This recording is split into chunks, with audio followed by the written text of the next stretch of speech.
প্রাচীন ইতিহাসের পাতা উল্টালে অনেক বিস্ময়কর কাহিনী পাওয়া যায়। তারই একটি ম্যাগনেটিক পিলার বা রাইস পুলার। ব্রিটিশ আমলের এই পিলার নিয়ে নানা গল্পকাহিনী, মিথ এখনও বিদ্যমান। কিছু লোক বিশ্বাস করেন যে এই পিলারগুলোতে মূল্যবান ধাতু রয়েছে, যা উচ্চ মূল্যে বিক্রি হয়। আবার অনেকেই মনে করেন ব্রিটিশরা এই পিলারগুলোর মাধ্যমে এদেশের গোপন তথ্য চুরি করে নিয়ে যেত। বাংলাদেশে দশকের পর দশক এ ধরনের প্রতারণা ঘটছে। এসব ঘটনা বিভিন্ন সময় খবরের শিরোনামও হয়েছে। ম্যাগনেটিক পিলার নিয়ে প্রতারণার ঘটনা ঘটেছে মূলত বাংলাদেশ ও ভারতে। ব্রিটিশ শাসনামলে এই পিলারগুলো মূলত সীমান্ত নির্ধারণের জন্য ব্যবহার করা হতো। বিভিন্ন ধাতু যেমন পিতল, তামা, লোহা এবং টাইটেনিয়াম দিয়ে তৈরি এই পিলারগুলো মাটির নিচে নির্দিষ্ট দূরত্বে পুঁতে রাখা হতো। এই ধাতব সমন্বয়ের কারণে পিলারগুলো বিদ্যুৎ সুপরিবাহী হয়ে উঠত এবং বজ্রপাতের সময় ইলেকট্রিক চার্জ সরাসরি শোষণ করে মাটিতে পাঠিয়ে দিত। কোথাও কোথাও বলা হচ্ছে ম্যাগনেটিক পিলারের ভেতর ইরিডিয়াম নামে একটি ধাতু আছে। অলৌকিক ক্ষমতা আসলেই ইরিডিয়ামের। সংশ্লিষ্ট দপ্তরগুলোর তথ্য অনুযায়ী এসব পিলার বসানো হয়েছিল ব্রিটিশ শাসনামলে। 1757 সালে পলাশী যুদ্ধের কয়েক বছর পর ইস্ট ইন্ডিয়া কোম্পানি প্রথমবারের মতো ভূমি জরিপের উদ্যোগ নেয়। প্রায় 70-80 বছর ধরে চলা ওই জরিপ থাকপাস্ট জরিপ নামে পরিচিতি পেয়েছিল।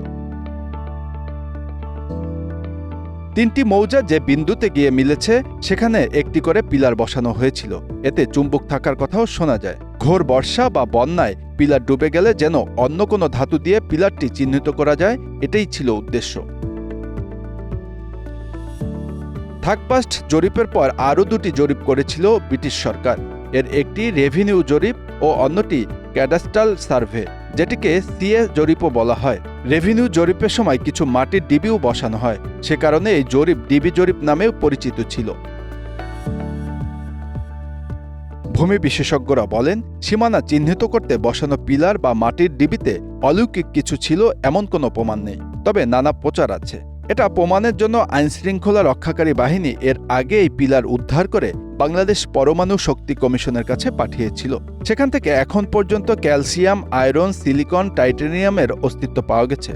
কোনোটির ভেতর শুধু আরসিসি রডও ছিল, ইরিডিয়াম ছিল না। আবহাওয়াবিদরা বলছেন, বজ্রপাতের সময় এই পিলারগুলো একটি আর্থিং সিস্টেম হিসেবে কাজ করত, যা বজ্রপাতের ইলেকট্রিক চার্জ মাটিতে সরাসরি পাঠিয়ে দিত।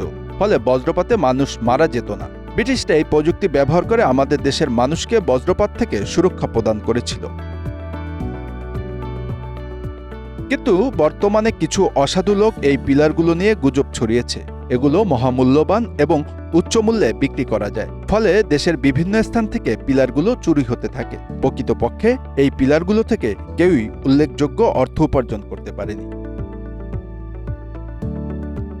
Bangla affairs news desk.